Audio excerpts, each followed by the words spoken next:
This is the Velvet Authority: power, strategy, and influence.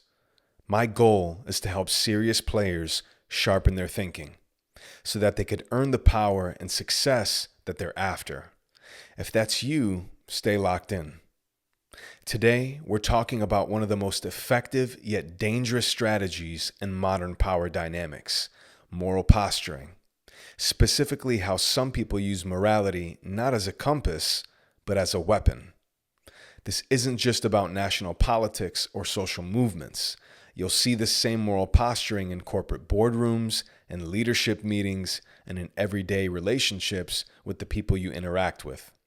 If you stay to the end of this video, you'll walk away with a sharper lens at spotting manipulation, dismantling false virtue, and protecting yourself from power plays that are hidden in plain sight. The righteous strategy is simple. If you declare yourself morally superior, above greed, power, and corruption, you disarm your enemies before the fight even begins. Because how do you attack someone who seems good? You don't. You apologize and you comply.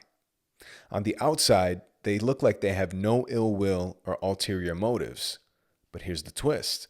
The strategy is not about virtue, it's about dominance. It's a weapon disguised as virtue. A good example of this is the modern left. Moral superiority is currency, and they have made empires on it.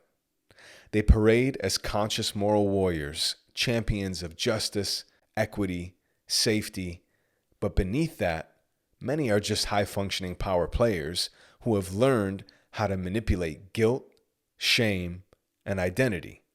It's something that we've seen time and time again. They don't say, "Hey, give me power." They say, "Just do the right thing." Same outcome, cleaner packaging. And here's the genius. They attract armies of unconscious moral warriors. These are people who genuinely believe that they're doing good, but they're actually just pawns, disposable.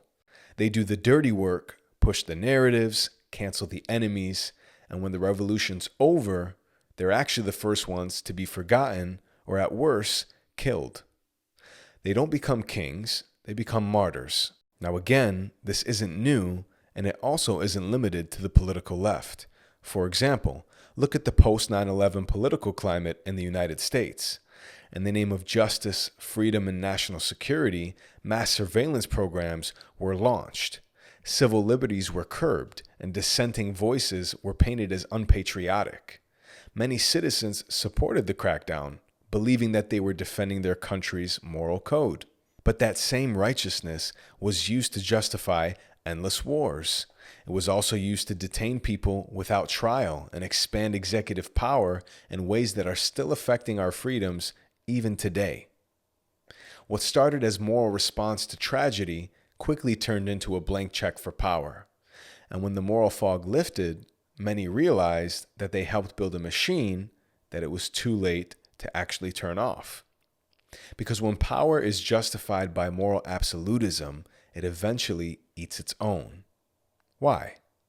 Because eventually someone will not be pure enough, except the leaders, of course, in a system obsessed with moral purity. Even yesterday's heroes will become tomorrow's villains. So why do people even follow it in the first place? Well, it's comforting. It's human nature. Being part of a righteous cause gives life meaning. It makes the world feel simple. Good guys versus bad guys. It allows ordinary people to feel extraordinary. Not through achievement, but through alignment. But alignment without a cause does not make you powerful. It makes you obedient. And obedience in the name of righteousness is not actually strength, but it is the most dangerous kind. A man who's never wielded power cannot call himself moral. Morality without the opportunity to be corrupt is not morality, it's just passivity. These moral warriors think that they have the high ground, but they've never had to defend it. They've never faced real temptation, never had to choose between virtue and victory, so they moralize loudly because it's easier than risking defeat. But you know what the real danger is? They actually believe their own performance that they're putting on. They think that they're saving the world, when in reality, they're just shifting power to a structure that's more in their favor. The unconscious followers are basically climbing a mountain with the conscious leaders, who are swearing to them that it's for the view that they reach the top. But once they get to the top, they push them off and kill them, because they never actually wanted to share the top. It was all a power play. Understand this. When somebody occupies the moral high ground, they've already positioned you as beneath them. Do not argue in this frame. Expose the strategy, unmask the power play, and make it visible. Because once people see righteousness being used as leverage, the illusion cracks, and the emperor, no matter how woke, is suddenly naked. Never be seduced by those who moralize the loudest, because they're often the ones most afraid to admit their desire for power. And in this world, if you don't understand power, you will be ruled by those who pretend that they don't actually want it. That's it for this one. If you've got thoughts or a different take, I'm always open to hearing it. Drop it in the comments, but be sure to keep it respectful. And if you're looking to level up how you think, lead, and navigate people, hit subscribe because there's plenty more coming.